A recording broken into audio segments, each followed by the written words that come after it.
Welcome to the Project Endure podcast, the place where we talk about life, endurance, persistence, perspective, and so much more. I'm Joe Rinaldi, and I'll be your host. Let's jump in. Before we get started, let me share a quote with you. The great Les Brown once said, "You can't see the picture when you're in the frame." If you felt stuck in your fitness, mindset, or life as a whole, head down to the link in the show notes and reach out to learn more about Project Endure coaching so that we can help you step outside of the frame and bridge the gap between who you are now and who you want to be. We can't wait to hear from you. Now, let's get to the episode.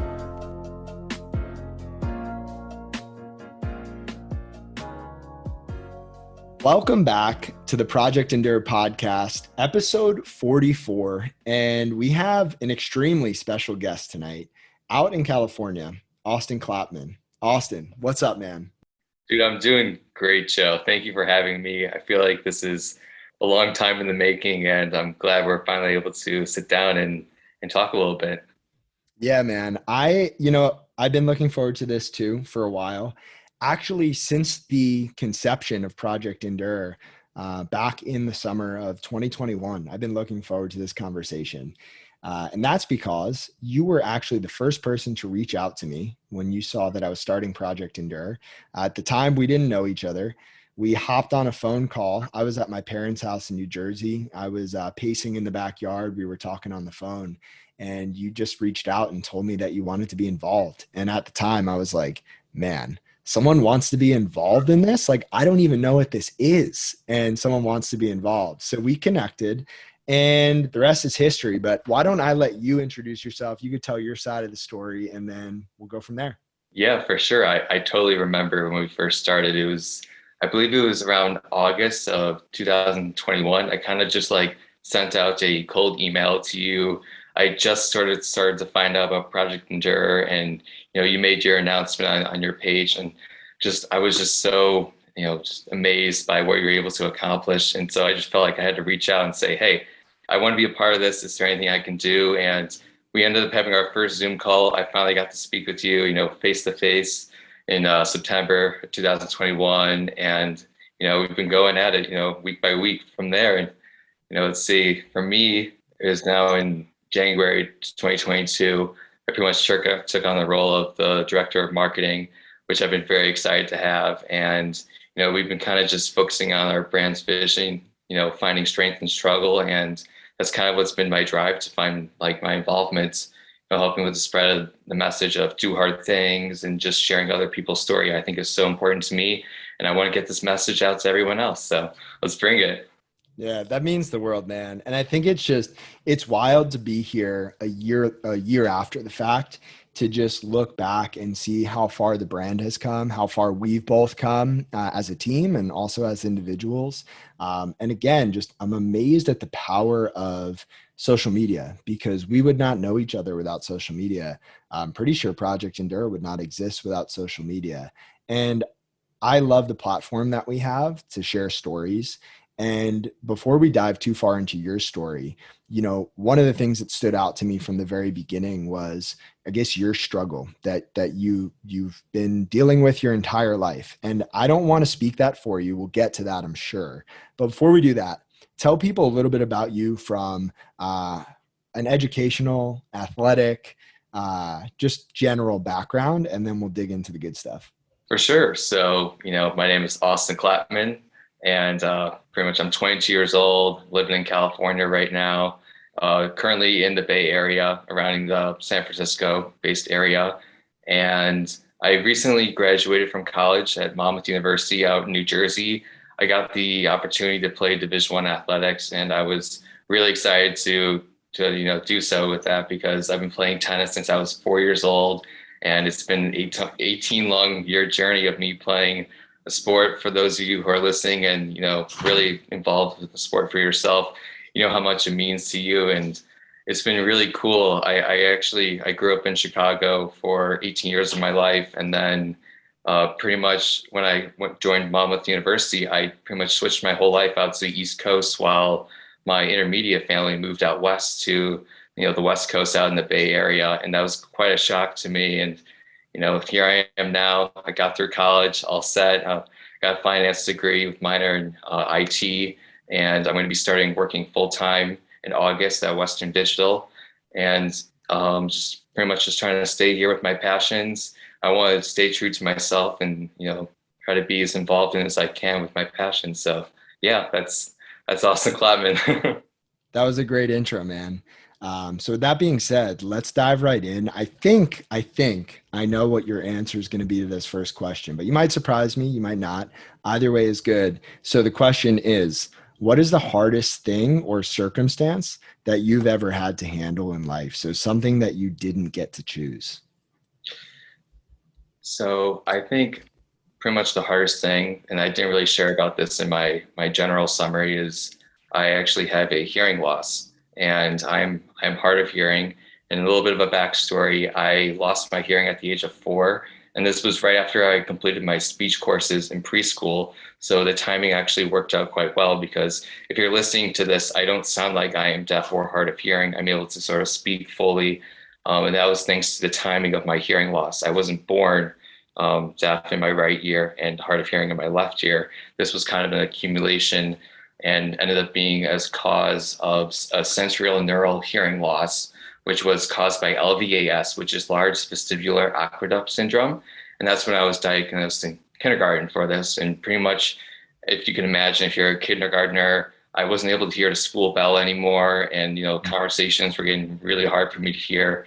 And, even at that age, I was just kind of being able to, stay in communication with my parents and making sure like, hey, something's off. I didn't really know what it was, but I was like, I can't really hear certain things. And that communication with my parents, they were unbelievable and able to help, give me the help for me to pretty much get my processor and hearing aid. And so now today I'm actually wearing a cochlear implant in my right ear. It is called the Nucleus 7 sound processor by Cochlear Americas. And in my left ear, I wear a hearing aid, and that is the Resound 161 rechargeable RIE. So the receiver is in the ear. And I that was what you told me the first time we connected on the phone, and my first thought was like, man, if we could just combine my sight, or I can have your sight, you can have my hearing, we'd be like a normal person. And then my second thought was like, man, I would hate that because my eyes make me who I am. And I'm curious for you what the journey's been like from an identity standpoint with your hearing loss. Yeah, it's been tricky. There's a lot of ups and downs. I've fought the system. I've stayed with the system. Pretty much as a hard of hearing individual, I stayed in mainstream education. That was something I really wanted to place on, and it was my decision to my parents and my family that I didn't want to be sort of separated from what was considered the norm. And being able to respect that opportunity, I wanted to be and do as much as I can and not let my hard of hearing kind of hold me back from many situations. And even though that was the case, there were many changes and adaptations I had to do for my hearing. I had to pretty much like have certain classes put earlier in the day, like harder, like classes that were harder to hear in terms of like lectures, like a history course or an English course. And then sort of have like my math courses were actually put towards the end of the day where I could focus, and because you're just so drained as trying to focus in here, because technology is great these days, but it's not the same. It's not normal. Technology, these processors and hearing aids are a tool. This isn't a cure. The technology isn't there yet, but I'm doing the best as I can, and just trying to work it into my identity. I mean, as I got older, there were times where I would get upgraded to a new processor, and I would be like, this stinks. It was just the worst thing, and I didn't want to be like, I didn't like change. I want things to be the same, and this is my hearing, this is how it is. But it really wasn't until like college is when I fully started to embrace my hearing. I wasn't being like picked on anymore. Like there are people every year, you go up a grade and you meet new people and they're like, what's that? What's that? And I had to like repeat myself, like, oh, this is my hearing loss. This isn't really a big part of me. But really when I reached college, I started to really kind of embrace my uniqueness and realize that like, this is my hearing. This is what makes me different. This is me. And I think it's really cool that, starting to meet people that respect your hearing. Oh, you're able to do this while being a hearing loss, and I would even recognize it, through this call. If I didn't express myself on this podcast about my hearing loss, I don't think too many people would really recognize. Yeah, I don't think anybody would recognize. And I can relate on such a deep level to going through school and I didn't want to be different, right? My parents would say, Joe, sit in the front of the classroom so you can see the chalkboard. Ask your teachers for bigger print on your papers. Get extra time on your tests. And I do remember there was one time where I did get extra time on one of the standardized tests for just the state of New Jersey. And I sat in this room with this one other kid, and we were separated from everybody else. And I think the normal test might have been 4 hours, but we got 8 hours. And I sat there and I finished the test in 3 hours. And I had to sit in this room watching this other kid take his test for 5 hours. And I just remember thinking to myself, like, nope, I am not different. And even if I needed the extra time, I don't want it anymore.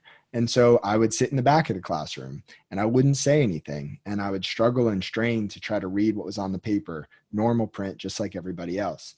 And I think I resented a lot of what was going on because I wasn't at peace with the fact that I couldn't change my eyes.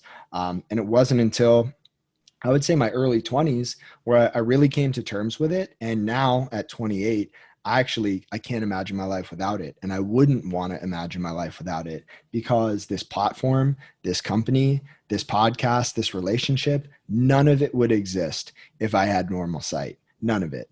And I just think that's really cool. So I'm curious for you, like if there are any winding paths through life that you've taken or connections that you've made or things that you've realized like, hey, I wouldn't be here, or I wouldn't have met this person, or I wouldn't be who I am without this hearing loss. Have you had those moments in life? Certainly. I would say most recently, as I, sort of being able to open up and share my story online about my hearing loss and starting to realize that there are other people. Actually, there are lots of people out there, like they're similar to me in similar circumstances.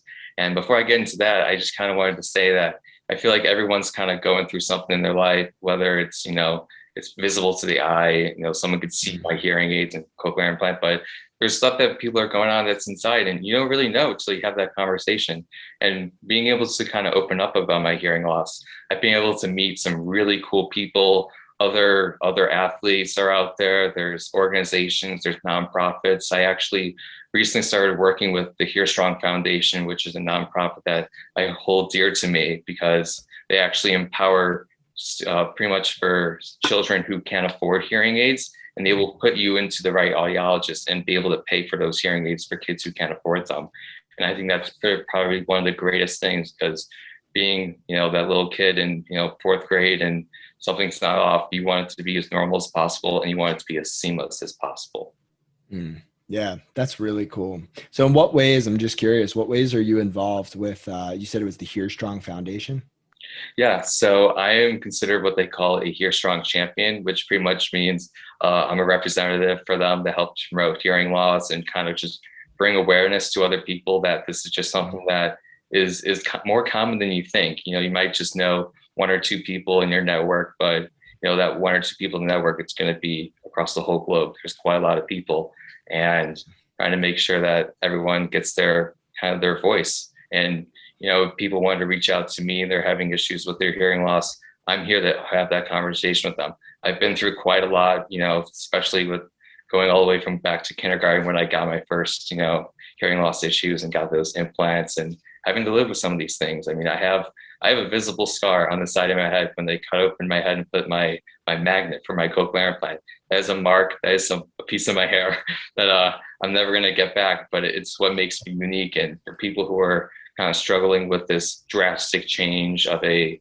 hearing aid or a cochlear implant, I'm here for them. I'm here to provide service, and that's pretty much what I do on my end for them. Yeah, man, I love that. And actually, I had a thought just pop up, and it's, you and I walk around every single day with these struggles. Your implant is visible to the outside eye, but realistically, people don't necessarily know what's going on inside of your mind, inside of your life. Same with me. But I think one of the things that I'm so grateful for when it comes to having this struggle, that I have no choice in the matter. This is with me for life, just like it's with you. And maybe someday there's a cure. And people have asked me, like, if there's a cure, you'd be first in line, right? I'm really not in a rush. And, yeah, sure, that would be amazing if I didn't have to go, further down the path toward blindness. But at the same time, I get to get up every single day.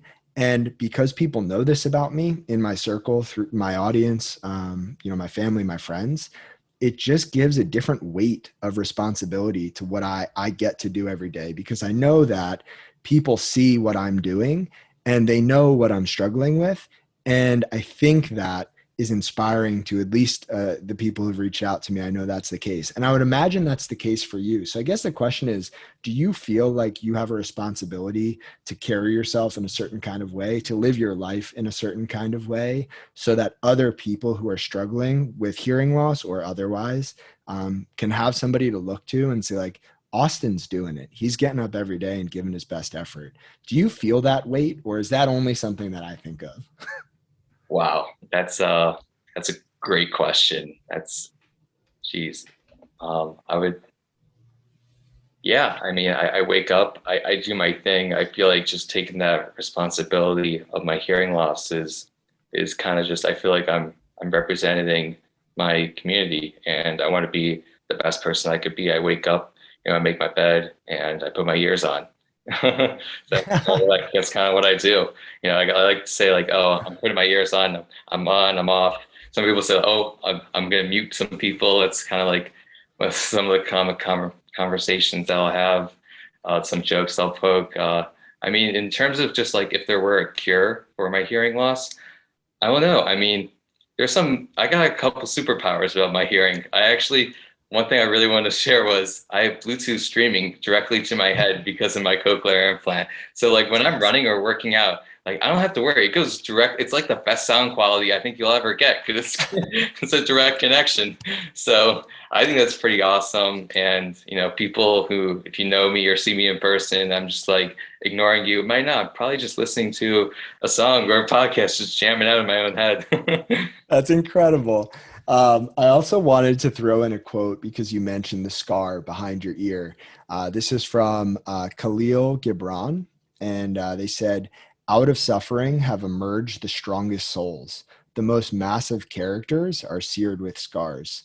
And, whether they are visible scars or scars that we can't see, I really think that's the truth. The hard things in life leave a mark on us, whether those are visible or invisible. And those marks mean that we're stronger for it. We've made it through. We've survived something. We've endured something.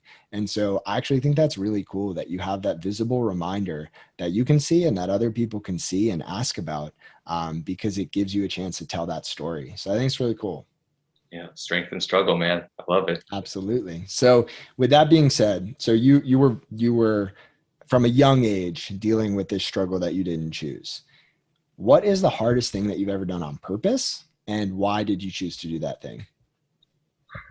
Another great question. It's one thing to hear on a podcast, but when you're told to, wow, I would probably have to go with my tennis journey. I mean, this is something that I chose to do for the past 18 years and is probably one of the hardest things to do to get to my level of playing to where I was. I mean, there's moments in, you're in junior tennis, and tennis is an individual sport. And I grew up in Chicago and Midwest, and I would drive around to farms in Wisconsin, Ohio, Michigan, Indiana, trying to play tournaments. And you're there with you and your dad, maybe your mom, maybe the dogs, tag along on the car ride. But it can be tough. I mean, losing a match alone on a court on a Saturday night at 10 p.m. in like the middle of Ohio in like the dead of winter, where like literally you have to shovel snow out of your parking space just to drive like 5 hours back to Chicago on a loss. It's not fun. That's the part of the sport that kind of sucks. But going through those moments, I knew that was going to make me a better athlete in the long run. To accomplish my goals, you have to endure some sort of struggle in order to overcome whatever it is you have to do, and you always come out better on the other side. I think that's a metaphor that goes for sport and goes for life. It's a great way to pick something and stick with it. I think going through that whole journey, and you go through a lot as an athlete. Getting to the Division 1 level, it isn't easy. You have to put a ridiculous amount of hours of time. In high school, I didn't really have much of a social life. I was like cramming in homework, during my lunch breaks, just in the library trying to get extra work done, so that right after school, I'm hitting the courts. I'm trying to put my time in, trying to get my serve in. And, I think a lot of people say, oh, you're able to hit a serve really hard. You're able to play tennis really well. It's one thing to say that, but as an athlete, you just put so many hours, strokes, practice, time on the courts to get to where you are today. And choosing to do that is probably one of the hardest things I've ever had to do. Mm.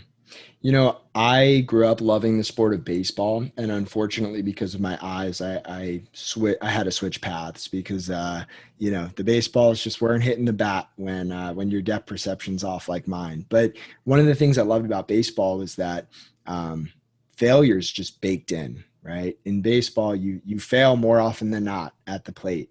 And I think it teaches you a lot of valuable lessons. So I'm curious for you in tennis, an individual sport for the most part, maybe unless you're playing doubles, but you lose and you have to pick yourself up.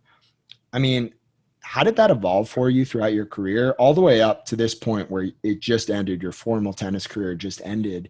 I mean, how did you talk yourself out of those losses? How did you pick yourself back up in that individual setting, in that individual sense?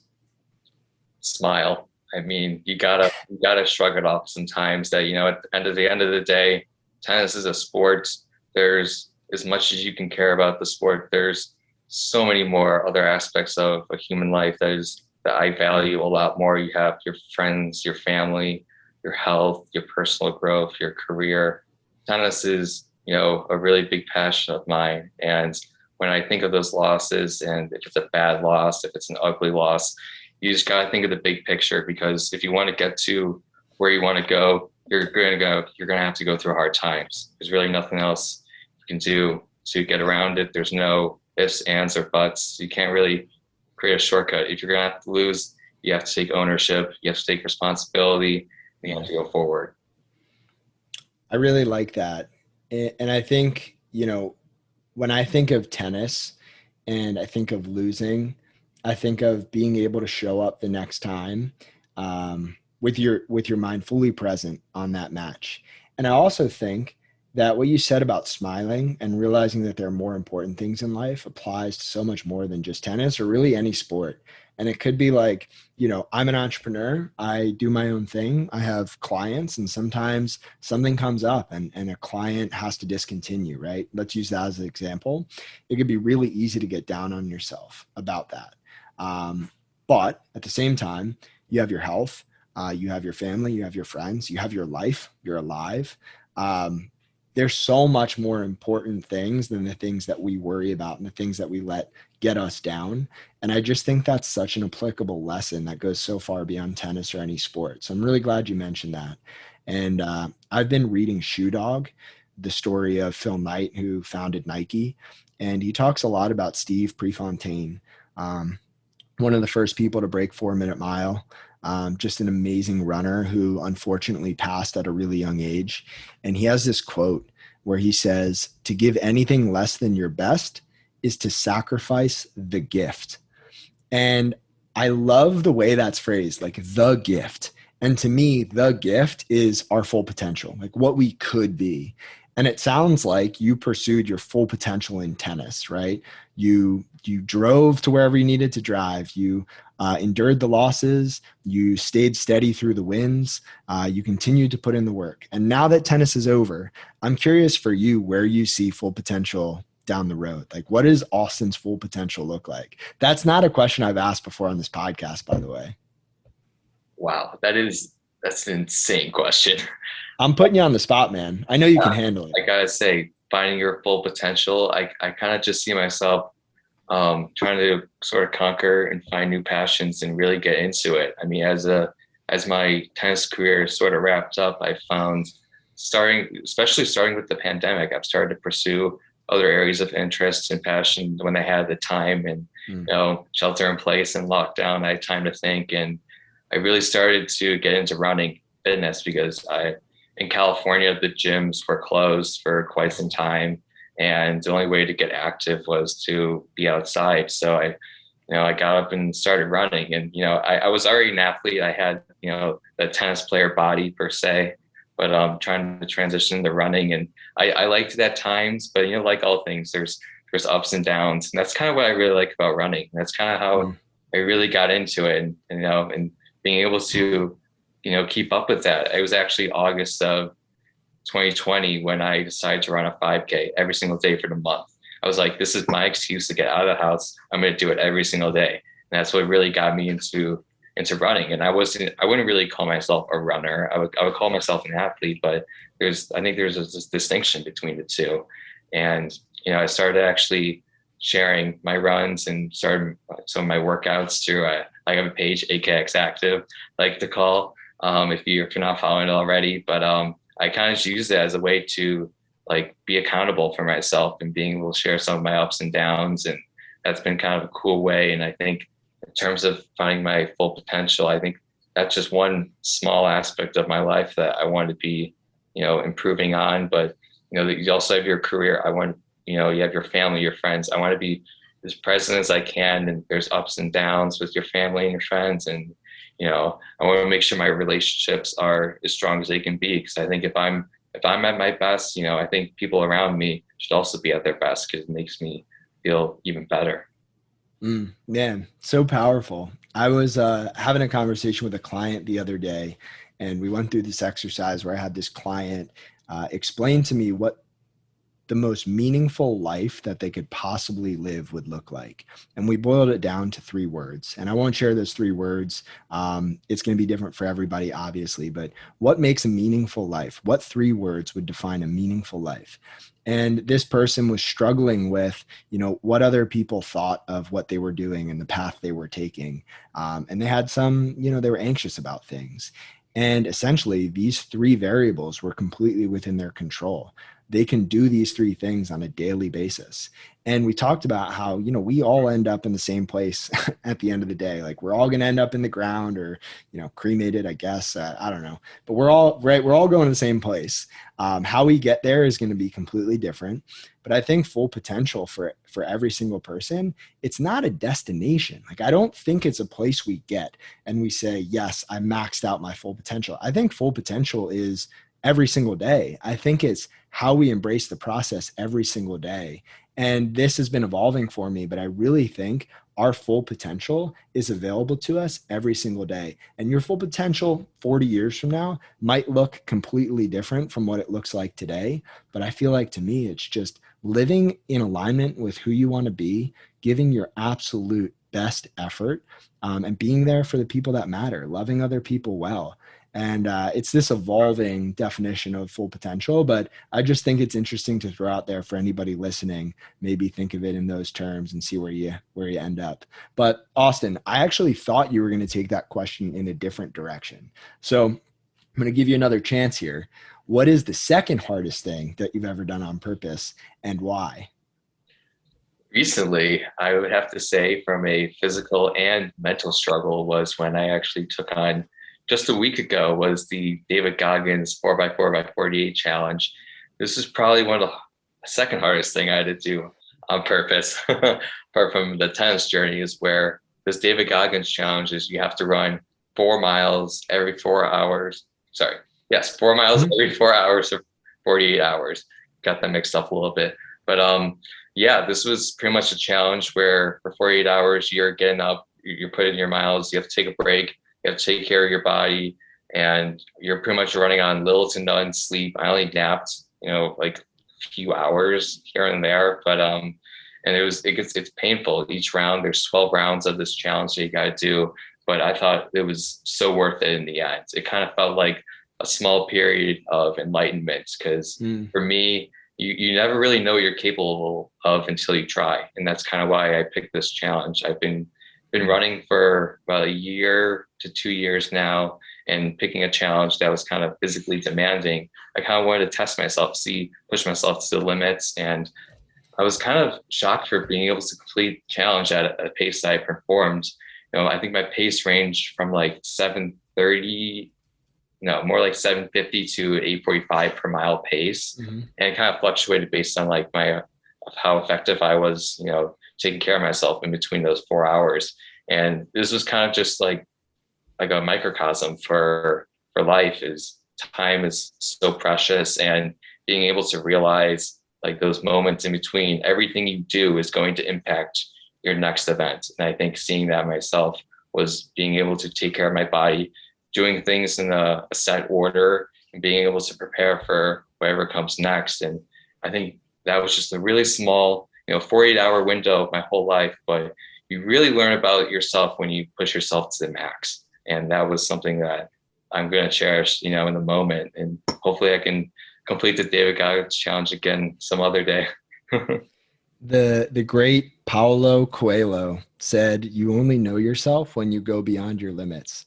And it sounds like you experienced a little bit of that. Now you said to me offline that you had a lot of time to think during the 4x4x48 challenge because you weren't sleeping a whole lot. Was there anything super profound that hit you outside of what you already told us? And also, was there doubt throughout the process? First off, I'll start with some doubt. There were times where it's painful. It's a struggle. I mean, if you're going to push yourself to limits in areas that you've never been before, you're going to experience things that you've never felt. And I think there were moments where I'm out, on the trails of California running, trying to get my 4 miles in, and my body is breaking down. I have to kind of just mentally pick yourself up and realize you've made this commitment. You got to finish this commitment. And I've had a lot of help and support on that end from people following the journey. I had my run coach. I actually was on a phone call for him. I was like 36 miles in, and I'm like, man, how do I do this? How can I improve in this moment? And that was kind of some of the doubts I was able to kind of overcome, was just from my team of people. And I think probably one of the biggest things I've learned, just having so much time to think and just being on the trail and running, was I think one of the greatest feelings a human can have is being proud of yourself, knowing that you're able to give it your all and you're doing your best, and having that reward, that sense of accomplishment, is probably one of the greatest feelings I think a person can have, because you did what you had to do to get it done. And that was incredible, and something that I'm going to take with me from here on out. When whatever the next challenge might occur, whenever it pops up, this is going to be the moment that I know that I can do, because I've done it before, and now we can get to what it is to be next. Man, it's almost my bedtime. Again, I record these in the evening, so it's 6:40 Eastern time, which is almost my bedtime. And I'm fired up, man. I kind of want to give the challenge a shot right now. I won't at this moment because I'm in marathon prep, but I kind of want to do it. And I think what you said is really true on a big scale. In an event sense, like I'm going to go do this thing. But I also think that all of it holds true for every single day. And to me, there's almost no better feeling than going to sleep at night, feeling proud of your effort, because the outcomes we can't control. We can control our effort, though. Our attitude and our effort are two of the things that we can control.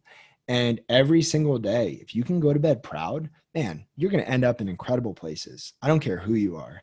If you know what you want to do and you set out to accomplish those things and you control the controllables and you feel proud every night, man, it's going to be amazing. The way that accumulates over time is incredible. So I guess for you, Austin, is like carrying that, I guess, forward into a day-to-day perspective. How can you be proud of yourself at the end of every day? Like, are there checklist items that you have that you go through? You're like, yes, I did this. I feel good about it. Is it a routine? Are there relationships that you're nurturing? Like, what does that look like for you to be proud at the end of every single day? It kind of fluctuates. I think there's things that I feel like I need to do, and some things that, you want to do, some things that you got to do that you don't want to do.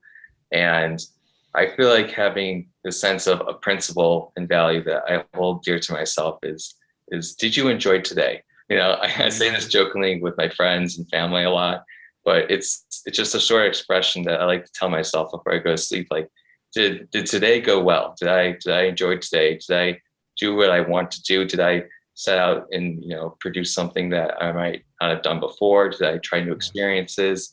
And I think that's kind of what gives me fulfillment, is having that sort of reflection. You're laying in bed, the lights are off, and you're kind of just reflecting on what you did and having that sense of accomplishment, even if it's a small wins. Maybe you had a really bad day, maybe work wasn't so fun, but you came home and your bed was made. That's like, there's some small wins that you can take there.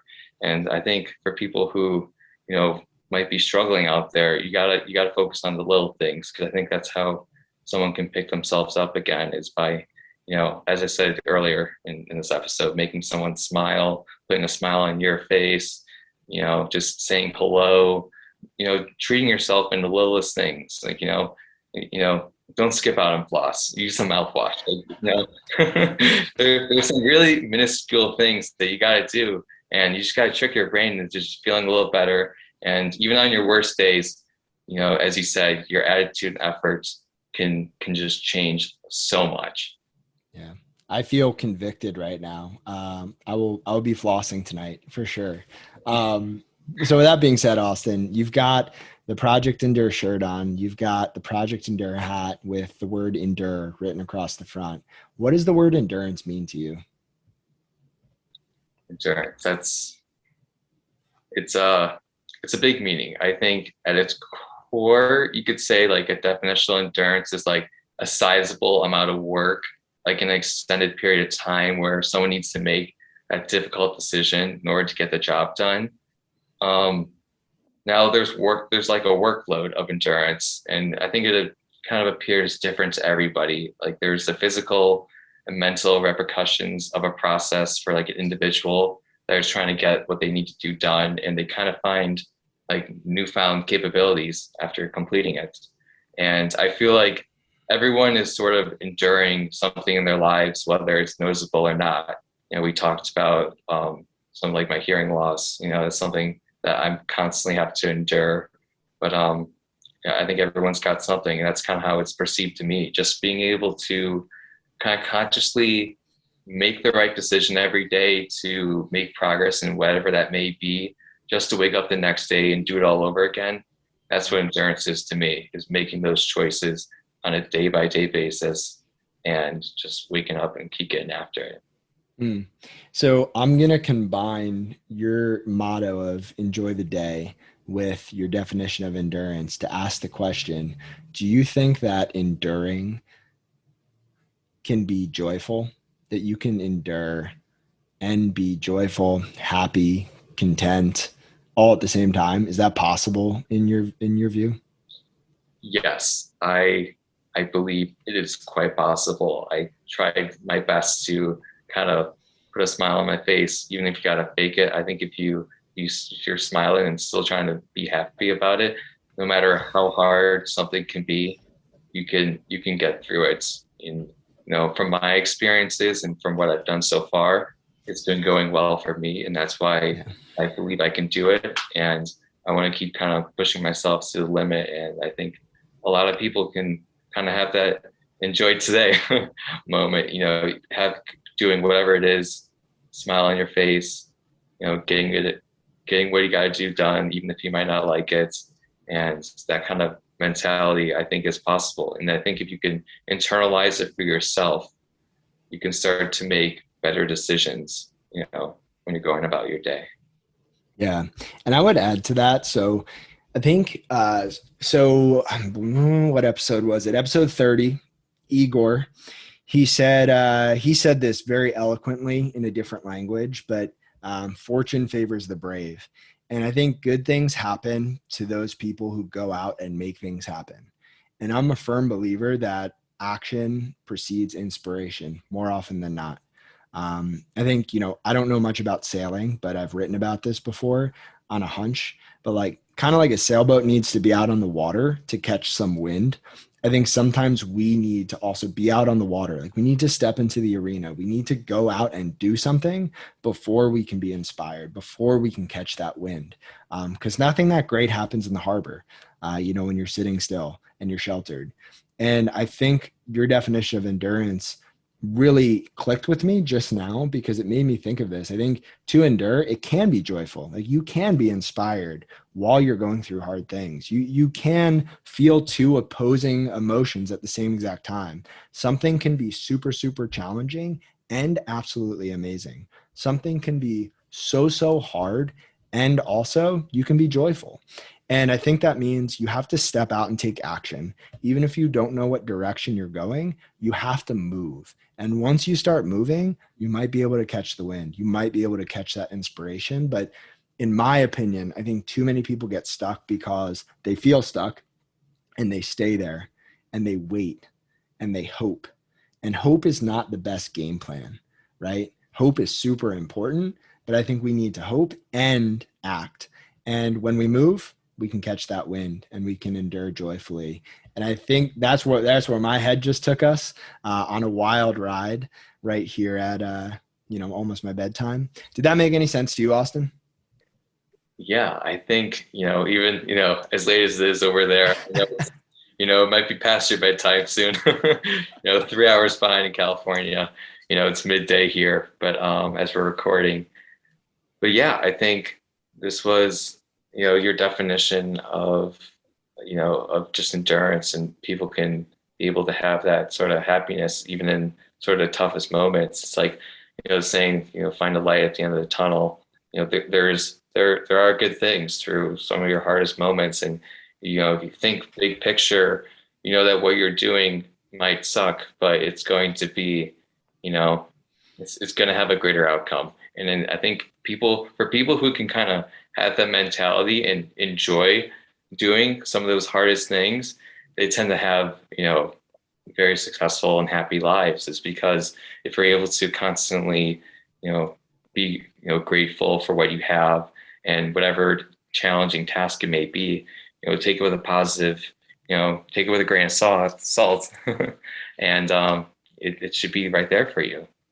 Yeah, absolutely. I want to share something that one of my 20-year-old clients and friend, he's 20, he's a client, he's a great friend, and he's just wise beyond his years, told me. His name's Gage. I'm going to give him full credit here. Gage, if you're listening, man, this hit me like a ton of bricks when he said it. I think in life, right, you're hearing, my eyes, someone else might have an injury, physical, someone else might lose something or someone. And what he told me when he was going through something physical, he said, I'll be all right, man. It's a long way from the heart. And I was like, wow, Wow. right? It's a long way from the heart. Wow. Uh, and it just hit me because, it's so true, right? You can be going through something like, let's say you break a bone. Yeah, that stinks, but it's a long way from the heart, right? And you can protect your heart. You can control your attitude, your perspective, how you live life as who you are, how you love other people. None of that changes because of the things that go on around us or even the things that happen to us. That doesn't have to change. You can protect your heart. And I thought it was just like from a 20-year-old man on a Zoom call on like a Tuesday morning at 9 o'clock. And I was like, wow. So, yeah, I think everything we said here probably has resonated with different people in different ways. But Austin, as we begin to head toward the last question, I know from listening to the podcast, this, and also just from many of our offline conversations, this. One of the reasons I feel so strongly about Project Endure, about the community, about the mission, and especially about the podcast and these stories is that they have the potential to change lives. I know that. And I know that because other people, other communities, other stories have all changed my life at various points. And so this next question, I want you to imagine that you are answering it and speaking it directly to each and every listener. The question's a simple one. Okay. You know what I'm going to ask, right? I think so. All right. So what is one message that you have for someone in the audience who's going through a challenging, hard, potentially dark season of life right now? If you have nothing else to smile about, try to make someone else smile, because you're going through a really hard season of life. You're not really sure what to do. Try doing something for someone else. I think smiling is an infectious behavior and makes happiness grow. I think even from the simplest actions can have long lasting impact. And if you continue to do this, you will see the light and there will be a greater day ahead. I think if you can focus on one action at a time with a positive attitude, enjoy today, and I think good things will come to you.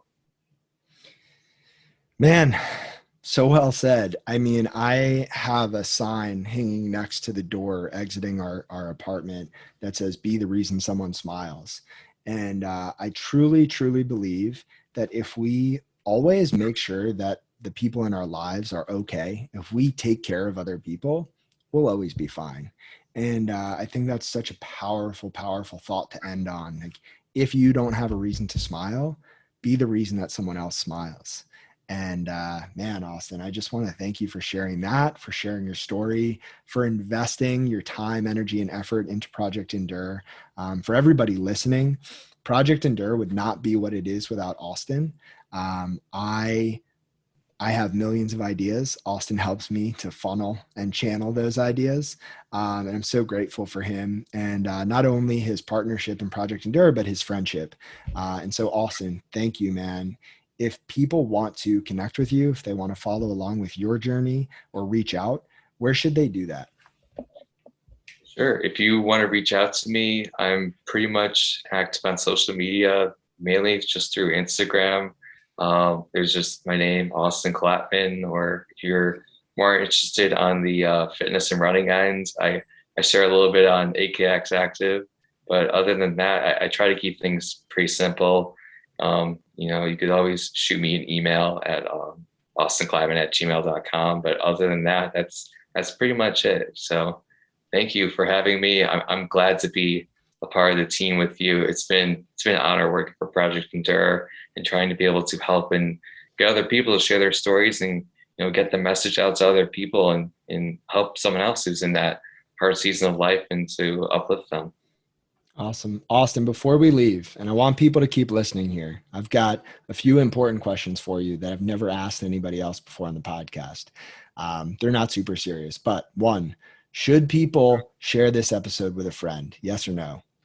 100%, 1,000%. I mean, this is the core information that people need to hear. There's so many stories on this podcast. I feel very strongly about it, but for sure, I think if you know someone who's going through the hard season of life, honestly, share an episode, because I think a lot of people get really in depth. Some people go through some crazy, crazy stuff in their lives.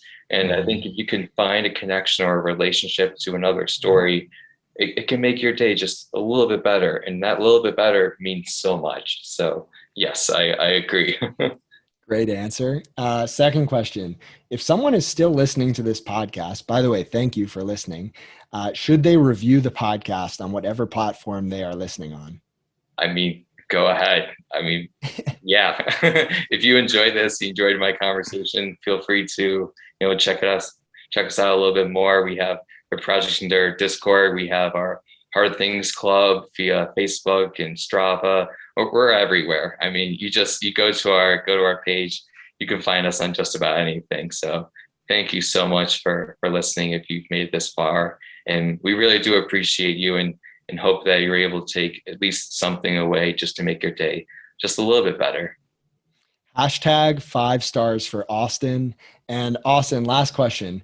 If somebody is thinking about potentially reaching out to you, me, to Project Endure, should they do it? Of course. I mean, I don't think I can say no to that. My door is open. Joe's door is open. Joe is probably one of the most consistent people I know in terms of communication. That's something that I love about just working alongside you. It's great. It's very thorough. And yeah, we will get back to you. That is a no-brainer. Absolutely. Well, Austin, thank you for humoring me there. Those were not pre-planned, by the way. I put Austin on the spot, and he was 3 for 3. So thank you, Austin. And we will have to do this again next time. I appreciate you, and let's keep working. Should be continued. Let's go.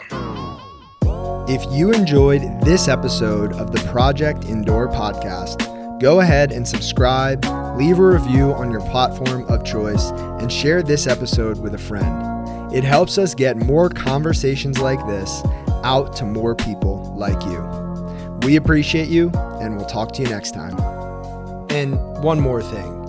If you're looking for a community of people all striving to be better together, check out the Project Indoor Hard Things Club. The link is in the description below.